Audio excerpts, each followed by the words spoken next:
24 फरवरी से जो परिवर्तन पद यात्रा मेवात जिले से शुरू हुई थी, वो विभिन्न जिलों से होती हुई 3 तारीख को 3 जुलाई को जींद जिले में प्रवेश करेगी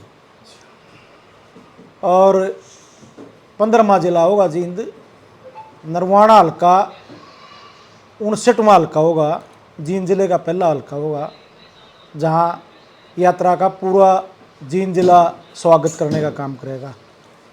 आज उसी सिलसिले में पूरे जींद जिले के कार्यकर्ताओं की, पदाधिकारियों की, जो बाहर से प्रभारी लगाए हुए उनकी एक मीटिंग पंजाबी धर्मशाला में आयोजित की गई थी, जिसमें यात्रा के तमाम जो पहलू हैं उनके बारे में विस्तार से विचार विमर्श करने का काम किया गया। कार्यकर्ताओं की जिम्मेवारियां लगाई गई, गांव वाइज, हल्का वाइज, और सब में असीम उत्साह था।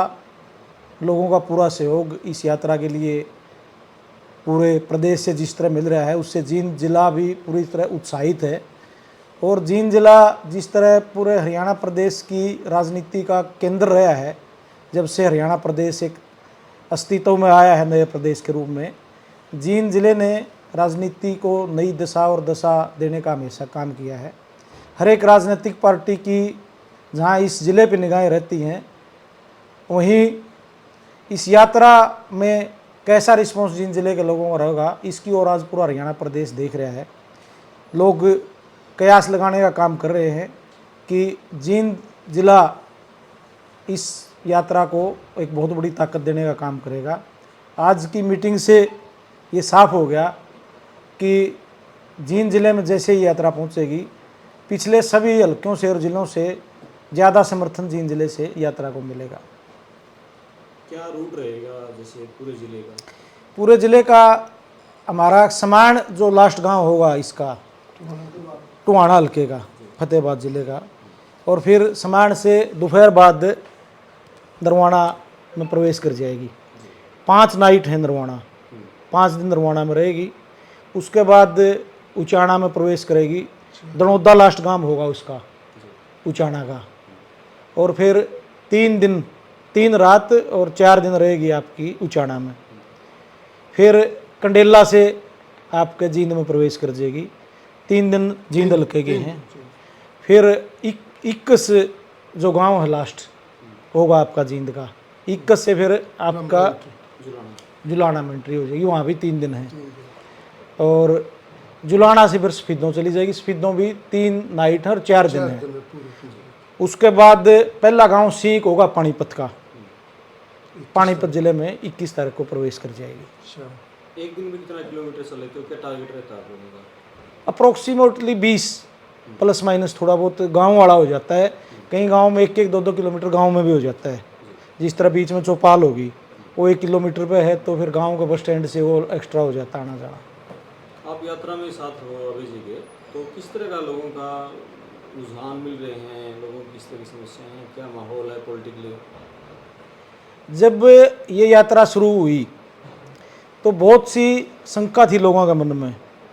इंडियन नेशनल लोकदल पार्टी जिस तरह प्रभावित हुई थी इस विभाजन से कि ये यात्रा इतनी लंबी सफलतापूर्वक कर पाएंगे या ना कर पाएंगे, लेकिन जैसे मेवात से शुरू हुई, आगे पूरी व्यवस्था कार्यकर्ताओं ने, चाहे वो जनसभाओं की थी, चाहे वो रात्रि विश्राम की थी, चाहे दोपहर के खाने की थी, शाम के खाने की थी, सुबह के ब्रेकफास्ट की थी, लोगों का असीम उत्साह और प्यार मिला है। पूरा हरियाणा प्रदेश में जो कैडर सुस्ती में था, जो थोड़ा निराशा में था, वो पूरी तरह एक्टिव मोड में आ गया है। और जैसे जैसे यात्रा आगे बढ़ती रही उसको मजबूती मिली है। यात्रा में हमारा शुरू से मकसद ये नहीं था भाई कोई हज़ारों लोग साथ चलाए जाएं। इस बात पे विचार हुआ तो अभय सिंह चौटाला जी ने यही कहा था, अभय सत्ता से 20 साल हो गए बाहर हुए कार्यकर्ताओं को, यदि हम मैनेज करके इधर उधर से बुला के 500, 700, 1000 आदमियों को चलाएंगे तो उनका रात्रि में रुकने का, खाने का, पीने का कार्यकर्ताओं पर बहुत ज़्यादा बोझ बढ़ जाएगा। हम इसमें ड्रामेबाजी न करके जो गांव में हमारे को समर्थन मिलेगा उन्हीं लोगों से इंटरेक्ट करेंगे, अपनी बात उनको कहेंगे और उनकी बात सुनेंगे। उस चीज़ में यात्रा पूरी तरह से 100% सफल है। कुछ सोशल मीडिया के साथी कई बार फोटो दिखाते हैं, इतने आदमी हैं, यात्रा में 100 चल रहे हैं, अब 50 चल रहे हैं, 250 चल रहे हैं, वो कोई यात्रा का मुद्दा नहीं है हमारे लिए। हमारा मुद्दा है जो गाँव में किसान है, मजदूर है, देहात है, जो वोट रहा है लोक दल का, हम उनसे जुड़े, उनकी बातें सुने और वो हमारे से जुड़े, उसमें हमें पूरी सफलता मिल रही। सर जैसे परीक्षा से पहले मतलब बच्चे की उंगली कट जाती है, सेम ऐसा ही इनेलो के साथ हुआ था पिछले इलेक्शन से पहले। अब 5 साल आपको रिकवरी के लिए मिले हैं, तो वो जो लेखन की जो स्पीड है वो आपकी अब पूरी हो गई, मतलब एग्ज़ाम अच्छे से दे पाएंगे?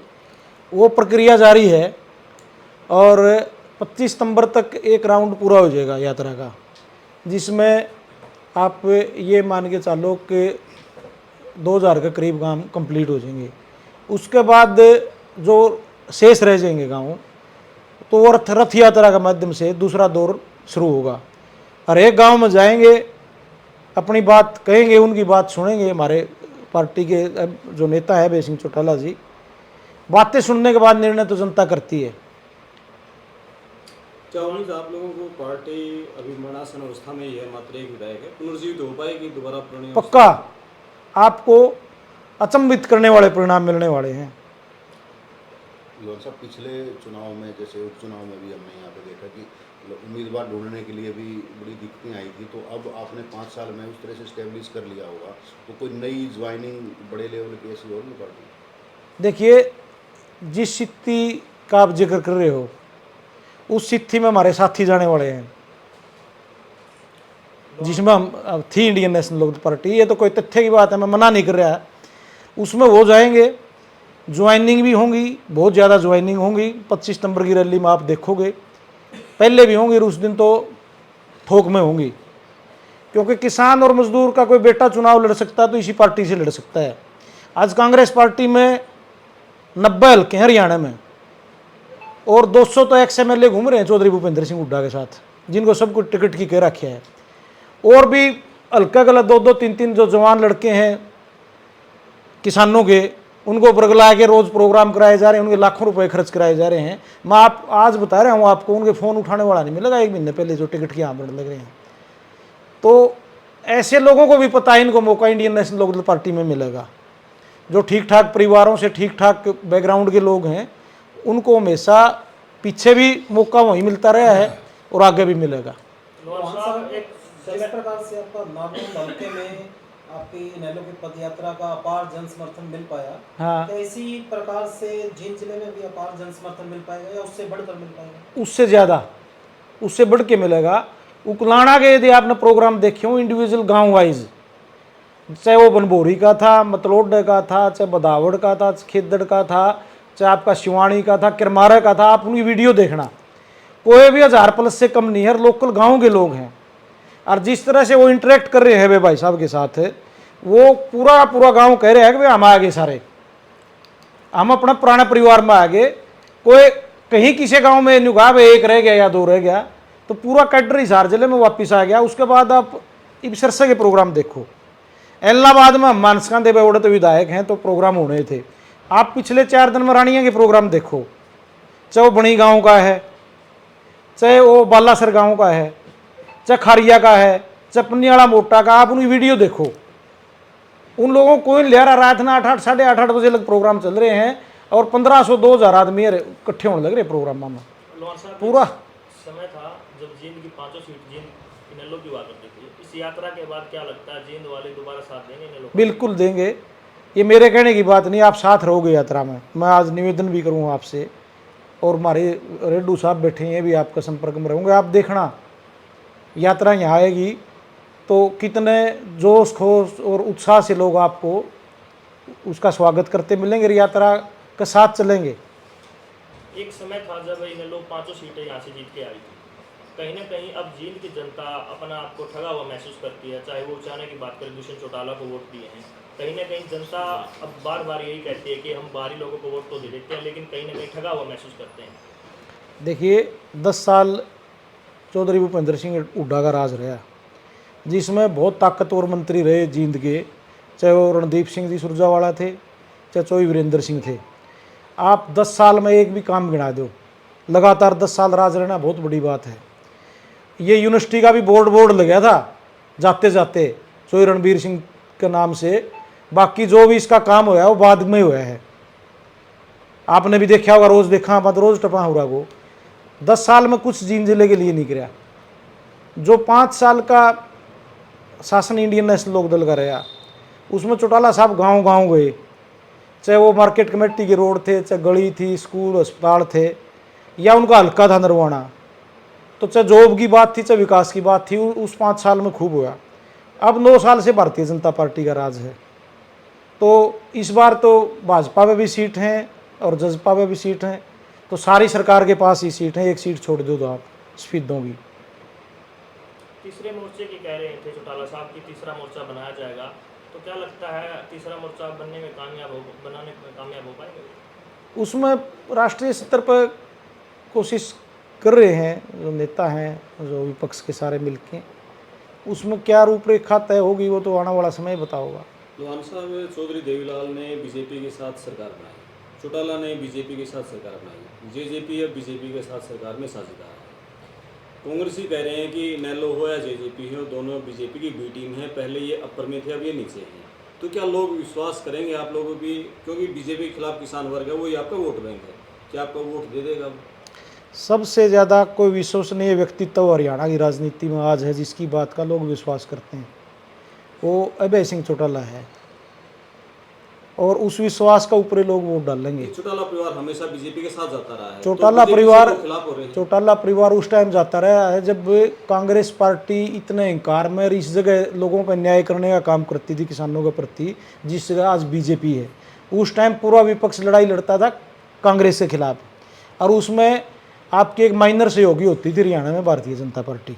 वो कांग्रेस को सत्ता से बाहर करने के लिए नेशनल लेवल पर वीपी सिंह का टाइम भी अलायंस होया था बीजेपी के साथ, सिर्फ प्रदेश लेवल पर नहीं था, बाहर से समर्थन कराया था उसका कम्युनिस्टा ने भी और बीजेपी ने भी। जब लड़ाई कांग्रेस के खिलाफ थी, आज भाजपा के खिलाफ लड़ाई है। लोहान साहब, 90 में से कितनी विधानसभा सीटों पर इनेलो पार्टी अपनी जीत दर्ज करा पाएगी? क्योंकि सीटें तो 90 की 90 पे आप लड़ेंगे, लेकिन आंकड़ा क्या आप लेके चले हैं कि जनता क्यों जुड़े? पासिंग मार्क्स के लिए सत्ता में आने के लिए जनता वोट डालेगी? सारी बातें जो हम सत्ता में आने के बाद लोगों के लिए करेंगे, लोकतंत्र में सरकार का मतलब है लोगों की भलाई करना, और जो जो वायदे हम कर रहे हैं लोगों से, चाहे वो बुढ़ापा पेंशन का है, चाहे रोजगार का है, बेरोजगारी भत्ते का है, चाहे मुफ्त की गैस सिलेंडर का है, चाहे पोर्टल ख़त्म करने की बात है, जो तरह तरह के पोर्टल कर दिए, चाहे बीमा कंपनियों से निजात दिलाने की बात है, ये सारी बातें लेके हम लोगों के बीच में जा रहे हैं। इन मुद्दों पर लोग वोट देने का काम करेंगे। कितनी सीटें जीत पाएगी इनेलो? टारगेट कुछ फिक्स किया इनेलो ने? अभी जिस तरह विपक्ष का एक दौर चल रहा है, अभी सभी लोग बातचीत कर रहे हैं, कौन कितनी पर लड़ेगा या अकेले लड़ेंगे। हम अकेले लड़ेंगे तो सरकार बनाने के लिए लड़ेंगे और सरकार बनाएंगे।